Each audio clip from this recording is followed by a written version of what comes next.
Thank you for the company. Great. Yes, indeed. Great Lauraism. Working with these cameras, y'all. Thank you for all right, the old lady finally figured out what was going on with the camera, with the red. Indeed, Just let me know it records, but instead of that flashing, thank you for the company. Instead of that flashing red light, I'm walking. So happy to be walking. Happy to be walking. Thank you for the company. That's very important to me. Great Lauraism, get your chair. If you like kicking your legs, get your weights. If you're just going to do some weights. Line up if you're just walking wall to wall.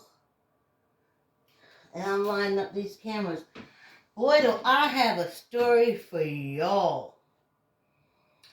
I'm telling you. I got a good story for y'all. I'm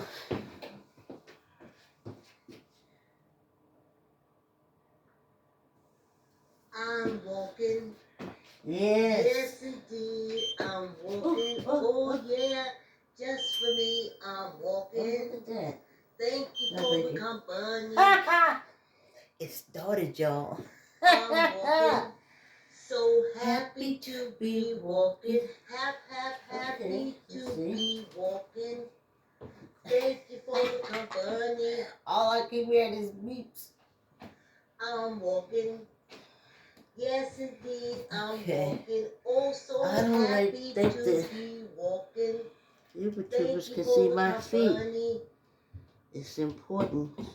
I'm walking. It's importante oh, yes, that you're able to see my feet. Thank you for the company. I'm walking. So happy. Come on, y'all. Come on for the walk. Come on for the walk. We're going to have a nice time. A nice chat. I done tried royalty-free music, y'all. I done tried. And they still strike my videos. I'm over it. Y'all gonna have to hear me talk. That's it. I tried the other way. Okay, y'all ready? Let me get this party started right. Okay, wait till I start. Wait till I tell y'all. Wait till I tell y'all.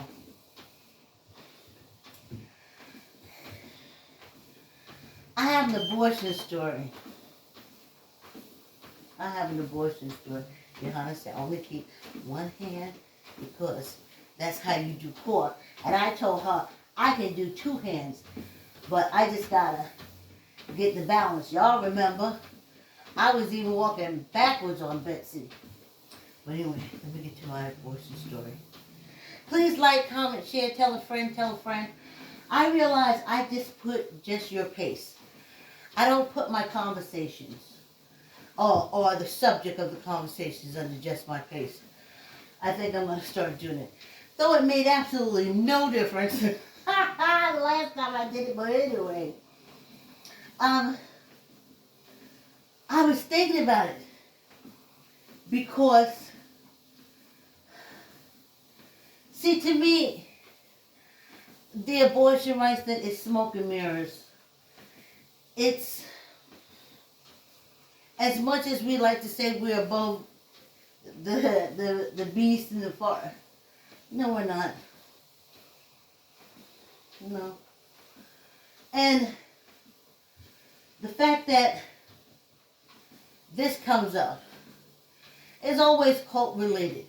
If you go any place where they say, oh, women are whores, women are the worst, they're the problem of the world, that's what it is, you know, what's 10 dead women? Not enough, you know? That's the attitude. So, it's really, really hard especially as a woman. And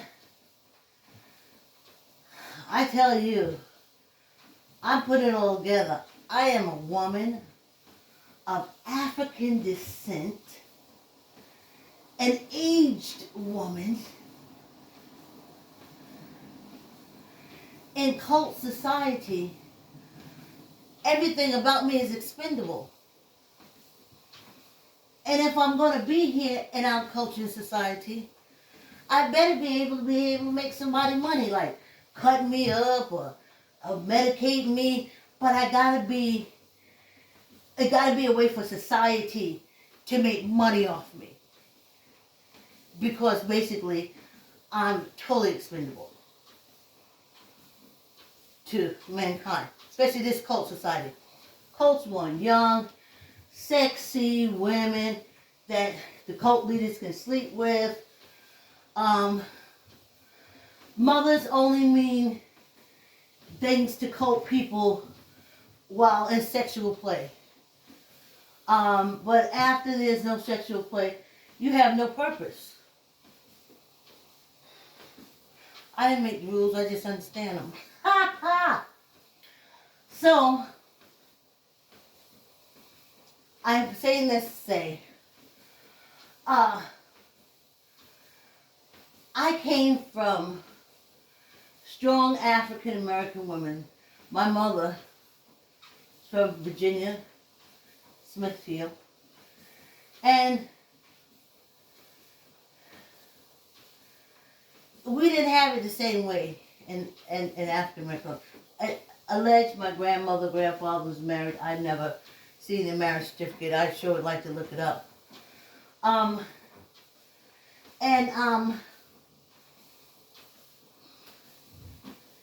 They got married because that's the way you did it. You know, having a husband protected you, etc., etc. But then it didn't roll up to the next generation, which was my mother. None of them got married. So you see, watching my grandfather smack and punch my grandmother around did not make it enticing for his daughters to marry. Though they also thought it was okay to be in a relationship where a man was punching you around. Because that's the cult they were in, the religious cult, you know, the woman, the apple and the Eve, and that's when the thing got trouble, and the woman's breasts are evil except when they're young and men want to feel on them. But other than that, they're evil. Menstrual cycles are horrible. It's evil except when, because that's when men, you don't have sex with men, but if you have men who don't mind having sex with you menstruate, then it's okay. And it's a horrible cult society. And you can always tell because of the disparaging thing about women. Why do men have to tell women about abortion? Because in the European culture, women are too dumb to figure it out themselves. In the African American culture, they know we can figure it out. We figured out how to feed y'all asses and take care of you since you came out of the womb when your daddies didn't stay around. So, there's no doubt. But on that other side, there's that little doubt that you're a little stupid, you may not know what you're doing, you may not know how to chew gum and walk at the same time, you may not be able to hop on one foot and touch your nose. And so, in that culture, and especially that cult society, be it religious, be it community, it's just a cult with man at the top, and the whole object is to step on women. Anyway. So,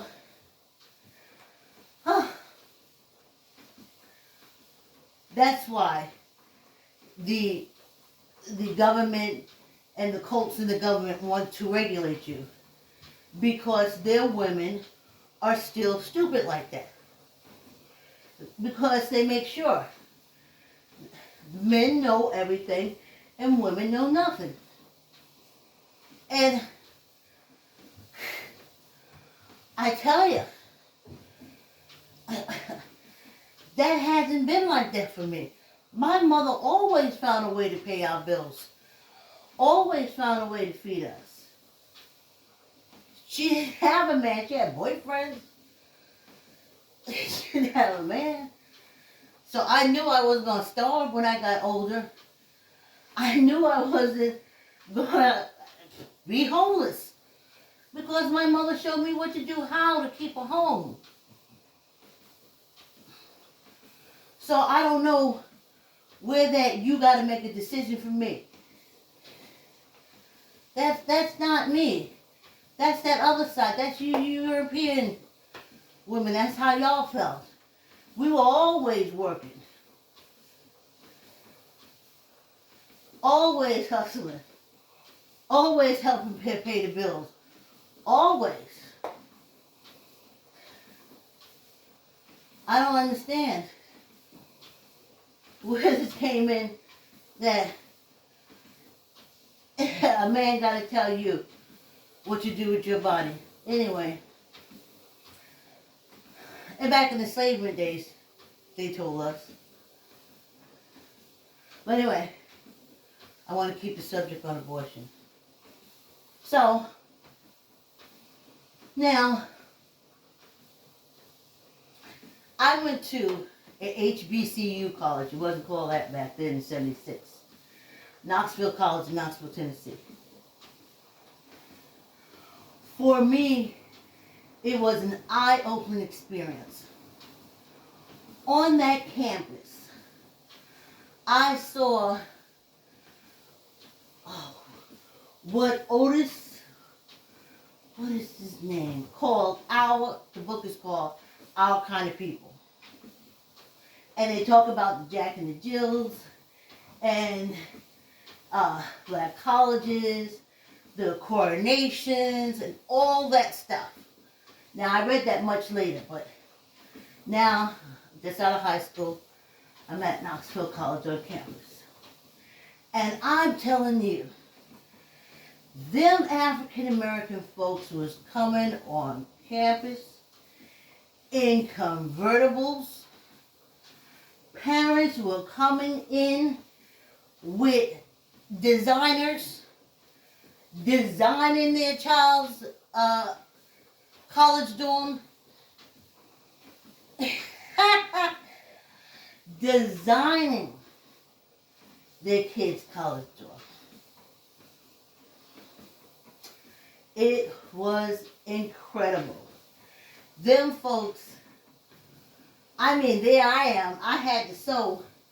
When I was going to college, my grandmother gave me enough material to make me 3 polyester pants with elastic waist. And I made them. And I was going to college, honey. Nothing was going to stop me. I was out of there. I was out of that cult society. Whew. Southern Baptist, whew. Whew. That cult is, whew. Ah. Anyway. So I go there, and I'm amazed at it. I'm more amazed that I'm there that I got out of Charleston, South Carolina, and I'm like wide-eyed. I am meeting people. I am seeing things. I'm going to class. I'm in cafeteria. Okay, this is all after I stayed in my room and cried for 3 days. Don't ask. And I just started meeting girls on our floor. And, I met the ones that wanted to hang out because it was like, where are you from? And I said, South Carolina, Charleston. And they said, well, you don't sound like you're from Charleston. And I said, well, I'm from New York. And via, Charleston via New York, or New York via Charleston. No. Anywho. So they went with New York. 5 years in Charleston versus 13 years in New York. They went with New York, so they called me New York. So then it was like, oh, you're from New York, oh, you're from New York, so you're sitting there at a table and you're meeting people, and oh, yeah. So that's what did it. That allowed me to be an interloper. And, you know, and they would say, oh, you know, I met a girl from South Carolina, and my roommate, Cynthia, is from Georgia. I don't know if she's still there. She's Athens, Georgia. And I would eat with them sometime. But then I would go out and hang, you know, check the peoples out. And I would, you know, hear things told, oh, you're from New York, you come sit here, da, da. So I found out these folks, I mean, you go into these rooms and the closets were full. I mean, these folks was getting money from their parents. That was the first time I had ever in my whole life seen rich black folks. I didn't think they existed. I mean, them kids, their kids, telling you, freshmen, they said you're not supposed to have a car on campus? No. There was these twins, which we used to call twins, and they both had a convertible. And that was their freshman year, and they said you're not supposed to have any cars. And they had convertibles. Them folks was dressed to a T, laid, I mean, laid. And sweet and kind and funny. And I was there with my mouth open because I'd never seen anything. I came from East New York, Brooklyn. You know, my grandmother had 2 houses and we lived in one. My aunt was another. But it was nothing like this. Nothing. These folks had it going on. And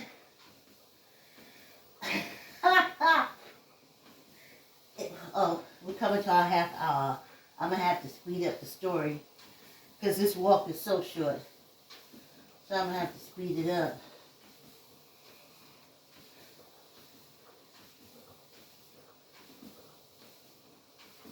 Okay. Oh.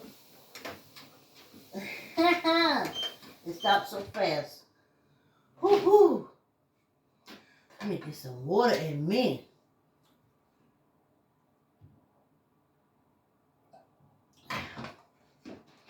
Whew. Please like, comment, share, tell a friend, tell an auntie, tell a cousin, tell everybody to come for the walk. I'll finish up the story.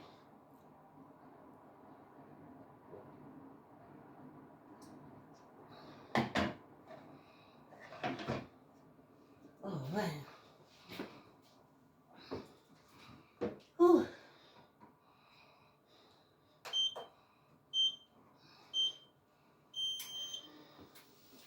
So, we're at Knoxville College. We're on the campus. I better speed it up. I don't even got no post showing. And it said that okay, here we go. Alright, so you know, I go to lunch and they would say, hey, New York, you know. And I had a job in the administrative offices, but in the communications, which was this huge switchboard. But because I worked at Brooks Motel and we had a little old switchboard, I was able to parlay that into working off my student loans. So that's what I did. And it was in a building that was built on the campus for unisex college campus housing. But it never came to fruition. They never was able to get the co-eds to move in there. And so Knoxville, Tennessee, the campus put its huge switchboard in the front entrance of the building, almost like if a concierge in a motel type situation. And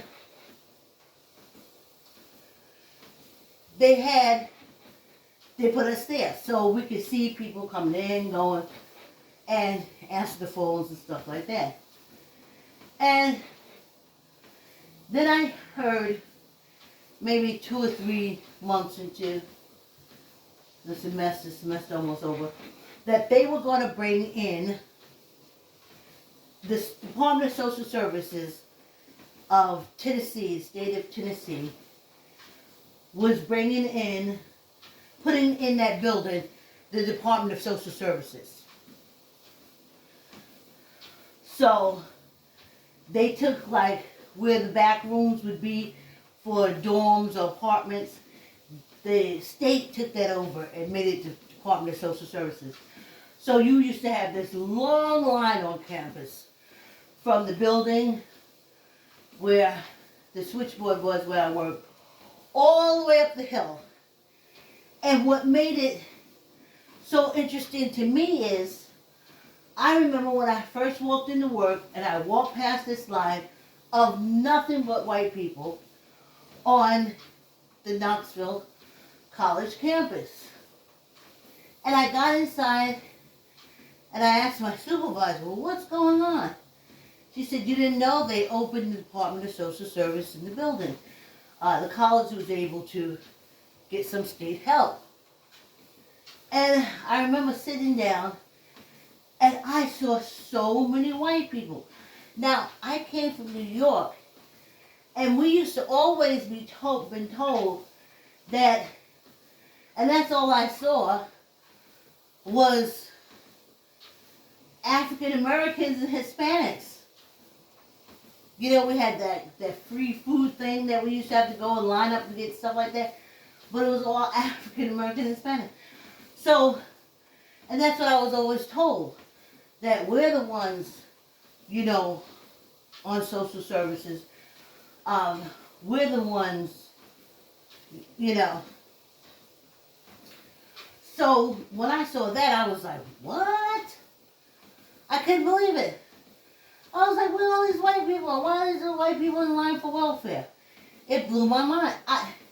And though it was on a black college campus, to the day I left and stopped working there, I didn't see any African Americans in line. That again blew my mind. So I said to myself, you mean only black people are on social services in New York City?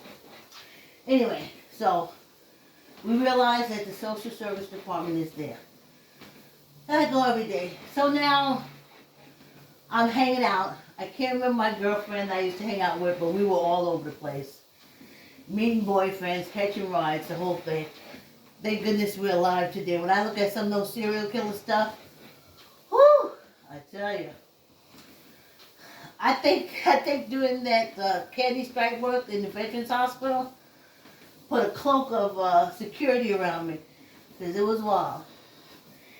So, as an interloper, probably at lunch or maybe in the common room, in the dorms, and I used to say hi to this girl. I think her name was Lorraine, and she was always nice to me. She was from North Carolina, and of course I would say, hey Lorraine, and she would say, hey New York, and I'm like, oh, my name is Vicki. Anyway,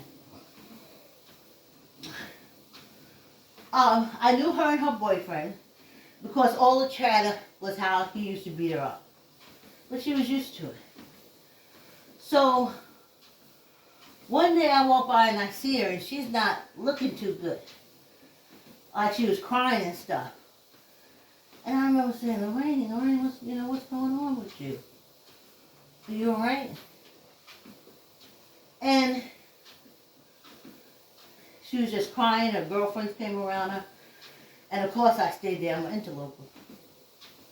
And she was like, oh my God, I don't know what I'm going to do. I can't have no more babies. I can't have no more babies. My mother and father killed me. I already got one child. So, of course, my eyes fell out my head. I was like, whoo. And now, of course, her mother said, well, monkey don't stop no show. Which is a horrible freaking thing. Because you call a kid a monkey anyway. So, they were like, girl, your parents will understand. You know, stuff happens. And she's like, I have to leave college. Why did I do that? So, they asked if she had told him. And she said, no, she hadn't told him. And they said, you got to tell him. Maybe he can give you some money. Maybe you can find some way to get an abortion. Well, she went over to his dorm that she used to go to and sleep with him until she got pregnant. And he beat the crap out of her. The fact that she didn't die was a miracle. So, she comes back in, and it's like a sister girl. All of the girls gather around, and of course, the interlope with me. You get in the towels, you wipe her face, you laying her down. And it's just horrible. Nobody calls the cops or anything like that. And she ain't getting no money from him. She's not getting any help from him. And she's crying. She don't know what to do. She's going to class. None of the teachers know and stuff like that. And it was horrible. And I think one day we're coming from class and we just walk into the common room together. And she just says, maybe to me or to the air, I'm going to kill myself. And I said to her, wait a minute. I said, I think you can get an abortion. She said, I don't have no money. I said, go to the Department of Social Services. She said, where? Well, no. I said, right here on campus. They're right here on campus. See, they're Jack and Jill, rich people. She had her own car, everything. So she didn't know nothing about social service. And she went in that campus in social service and she told them. And they sent her to New York on a Greyhound bus, Long Island. On a Greyhound bus.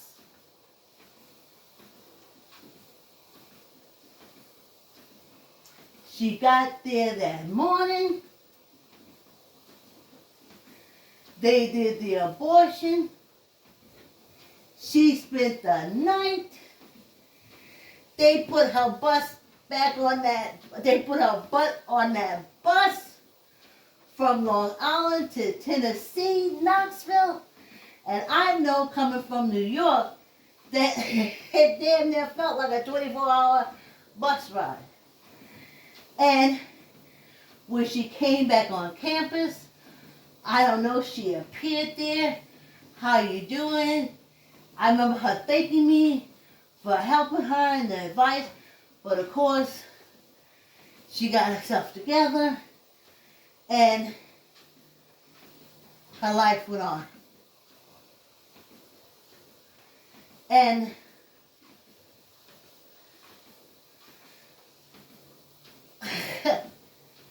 I just remember feeling good because when she said to me, or to the air, I'm going to kill myself, I did remember her saying that she had a child. So I said to myself, no, you can't. I mean, you're dead. Because remember, my mother had already died when I was like 12. So I understand the importance of losing a mother. I was like, whoa, ho, ho, wait a minute, hold, stop the phone. And after that, she was happy. She stopped messing with him or anybody else. She got serious because she got that second chance. She didn't have that child. You see, I came from a family in South Carolina where my aunt had 8 kids. And her husband beat her all the time. But she couldn't leave him because she didn't leave him when she was pregnant and had 1 kid. She didn't leave him when she was pregnant and had 2 kids. She couldn't leave him with 3 kids. She couldn't leave him with 4. She couldn't leave him with 5 kids. Definitely couldn't leave him with 6. She couldn't leave him with 7. And the only reason why she left at 8, so my aunt told me, is because her husband sent money for his sister and 8 kids to take the Greyhound bus from Pennsylvania to Charleston, South Carolina. It's not she'd have been dead. He used to beat her all the time. But he knew she couldn't go nowhere. Look at the barges. He beat her all the time. Where you going to go? With 13 kids. Who's going to take you in with it? 13 kids. But that's what cults like. Because she had to take those 13 kids to church so they could get free food, they can get some clothing, because she had a husband that didn't give her nothing but beat her and made babies. But that's how cults work. That's what they want. They want their pews full. And that's how they get them. But my cousins wound up being the craziest. Nowadays, if that happened, they would have been in such intense counseling. You would not believe it. Intense counseling. So, we didn't get to our fingers. But, you hear my noise and my thing? We didn't get to the fingers. Ha ha, my bad, homie. Do we got time? I think we got time. I think I got balance. Right? And, you know, what I say in favor of that is that girl's life was saved. That little baby didn't know it. But that little baby was so close to not having a mother because she was going to commit suicide. I'm walking.